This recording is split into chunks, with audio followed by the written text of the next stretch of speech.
The Museum of Art and Archaeology has many things to offer.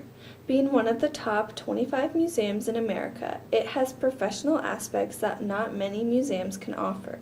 One of their most anticipated exhibits has finally been completed after a 4-year-long process.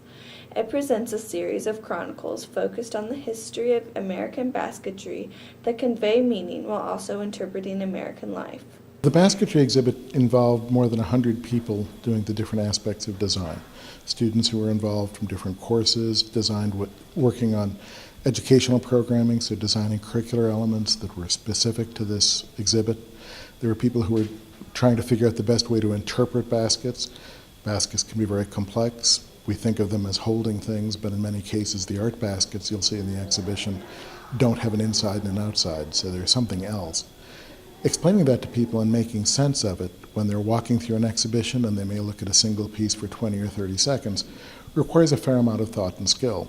Rachel Strawn-Navarro, the assistant curator for the exhibit, has been able to experience basketry firsthand and learn new things about different cultures. There are 93 baskets in the exhibition, and I helped contact them and then was also the one that received all of the packages when they came. So they were all shipped mostly individually from all over the country. So there were a couple of months I was just telling somebody else that it's like Christmas every day where I get to open these boxes and see all these really beautiful works of art. So it's really a fun process. Alex Barker, the director of the Museum of Art and Archaeology, was involved in the basketry exhibit and had the responsibilities of coordinating different tasks. Well, museums are kind of funny places because they've got specialists in all sorts of different areas.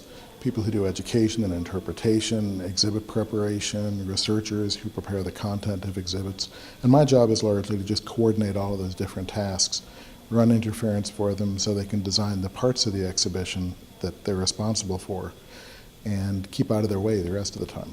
The exhibit would not be the same without the many docents involved. Valerie Hammonds, one of the docents for the exhibit, worked hard to present each basket. To lead tours, many enrichments were intertwined with the training of docents, and hard memorization work was required to present a professional tour. They do enrichments for the docents, so we hear from the curators of the exhibits, so that really helps us get background for them. And then there are 100 baskets or so, and it's really hard to tell people about each one.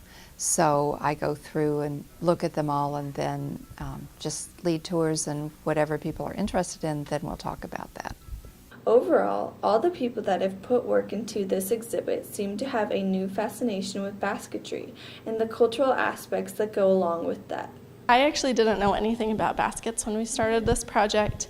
It has been about 4 years, taken 4 years to develop the exhibition, and I've learned a lot. I've gotten to be able to take workshops with some of the artists. I've done a lot of research and writing on basketry, and then also getting to help with the installation of the. I got to help with the installation of the exhibition. I got to help put them on the wall and that sort of thing, where I got to get to know them really well in a really tangible way. So, the Museum of Art and Archaeology is open from Tuesday to Friday, 9 a.m. to 4 p.m., and from Saturday to Sunday, 12 p.m. to 4 p.m.